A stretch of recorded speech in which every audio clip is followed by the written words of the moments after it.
Fujifilm X-S20 and the 8mm lens will change forever the Fujifilm community and will affect forever the Fujifilm user base. And I want to share with you my thoughts if this change is good or bad.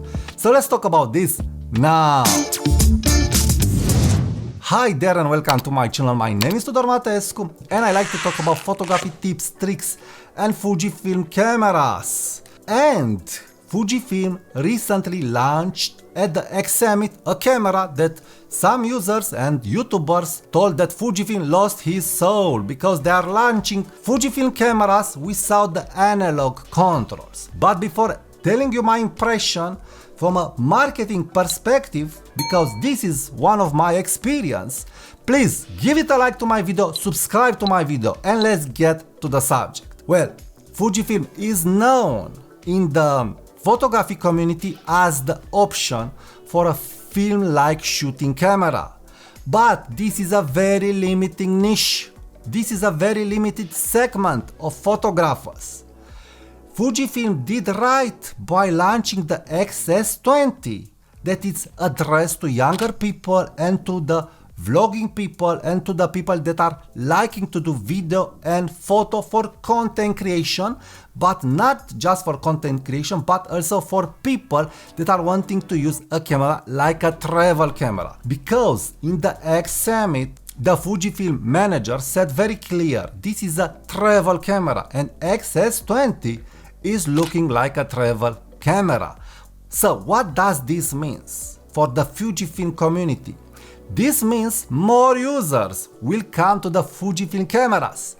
So this means Fujifilm will have more sales, but this doesn't mean that Fujifilm will drop the cameras that have analog controls. No, these marketing moves is helping users to discover the other Fujifilm cameras like X-T5, like X Pro 3, like X-A4, like X-E2S and so on. So these moves will bring more users to the Fujifilm system and to the Fujifilm ecosystem. And the user that will enter in the Fujifilm system buying the X-S20 for the first time probably in the future will be interested in a X-T5 or in an X100V camera or even in an X Pro 3, X Pro 4 camera, XE camera. Because now he is accustomed with the Fujifilm controls, with the Fujifilm philosophy, with the Fujifilm JPEGs, and this is a huge deal. This is very beneficial for the Fujifilm community. More users that will come from the normal experience of a camera like X-S20 and will go to an analog experience if they want to try the analog experience using a Fujifilm camera. Next, the big advantage of the X-S20 is that finally Fujifilm has an entry-level vlogging indoor and in-studio camera and outdoor, but with the heating fan, of course, because that camera will heat. But finally, Fujifilm will have an entry-level camera that will help users enter in the Fujifilm system. A new user will not want to go to the X-H2S, it is too expensive.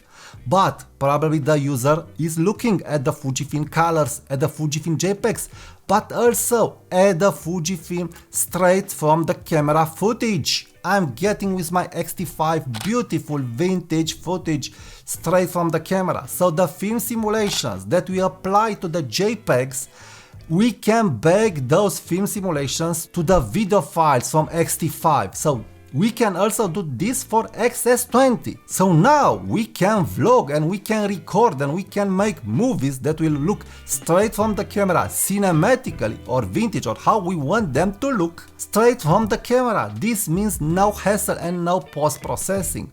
More than that, if you want to do a vlog with vintage-like looking photos, let's say with a Kodak recipe, you can take videography and video files in that Kodak portrait recipe, and also you can take pictures that will look the same and you can compose them in post-processing and all it will look very good. I've done that with my X-T5 where I showed straight from the camera pictures and JPEGs with X-T5 in X-Pan crop mode. So this is a huge advantage for any content creator or for anyone who is wanting to do content creation, not just for money or for fame, but for himself, for someone who is liking to create, or for someone who is liking to capture memories that don't look they were taken with a digital camera. So this is where the X-S20, again, it is shining big time. The next point that Fujifilm did very well is bringing to the table the ultra-wide lens, the 8mm f3.5 lens. Because Fujifilm at this moment didn't have any lens that will convince me that Fujifilm deserves to be used as a vlogging, as a video camera. We have the ultra-wide, very expensive, big and chunky zoom, the 8 to 60mm f2.8.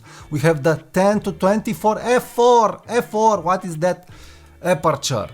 Again, big lenses, expensive lenses. But now we have an ultra-wide lens with 6K. We can crop in as much as we want with an aperture that can work very well in a studio where you use light. And also that aperture will work very well outside. So a lens that is great for videography, but also a lens that is great for photography. And the big point here is that this lens, it is very accessible as price. Compare it to the ultra-wide zoom from Fujifilm. So now Fujifilm finally was able to cover a hole in their system, because the fact that we didn't have good AF ultra-wide angle lenses was a big problem, and now we have a very good ultra-wide Fujifilm dedicated lens that will help us achieve good AF, good video and good pictures. The next big point that Fujifilm achieved here for the Fujifilm community, it is the IBIS. Lots of people that were coming from the Micro Four systems complained that the Fujifilm cameras don't have great IBIS, and this is true. But now we have 7 stops IBIS on a small camera like X-S20, fully packed like a Micro Four Thirds camera. So this is why I truly understand why Micro Four Thirds users said before that the Micro Four cameras are way ahead other cameras, because they had great IBIS, great video specs, options and so on. But now, after years and years and years, finally APS-C was able to come this close to a Micro Four Thirds camera. But yes, we also need more zooms and more lenses, but this is a huge step forward. Finally, we have now a good APS-C sensor with the big advantage from Fujifilm, the colors of Fujifilm. Nothing beats the colors of Fujifilm. And when we are talking video, we all know that all the content creators are wanting a cinematic look. And now, with Fujifilm, you can get this very easily. You don't need to process the footage in Adobe Premiere or in other software, because you have colored graded footage that will look amazing good. I've done some tests with my Primavera Neg recipe and I was able to get identical JPEGs and identical footage that were looking the same regarding color. Beautiful, beautiful, beautiful. So Fujifilm with this X-Summit did the right thing. Another thing that I want to address is that some users complained that Fujifilm ignored the GFX system. Fujifilm did right, they didn't ignore the GFX system. When you are launching an event like that, it's a marketing event. You really need to target the users. Maybe what they did wrong was not saying that the X-Summit will be dedicated to the APS-C body. So in the future, I hope Fujifilm will not make the mistake and will inform the user to know what to expect. This is an X-Summit dedicated to APS-C cameras, or this is an X-Summit dedicated to GFX cameras and so on.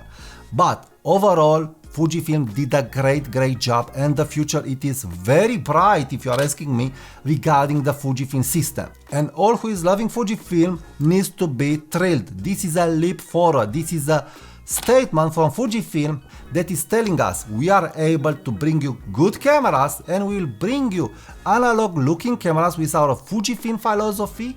So enjoy your cameras. So great X-Summit, great results, great cameras, and I can't wait to see what Fujifilm will bring to the table regarding the X Pro 4 and X-E5 cameras. So please check that video right now. Also, please subscribe to my newsletter. The link is in the comments and in the description. And if you like this video, please give it a like, subscribe to my channel, and if you want to buy something from the gear that I'm using from Amazon, please click the links and get yourself what you want. Thank you, leave me your comments, and I will talk to you soon. Bye bye.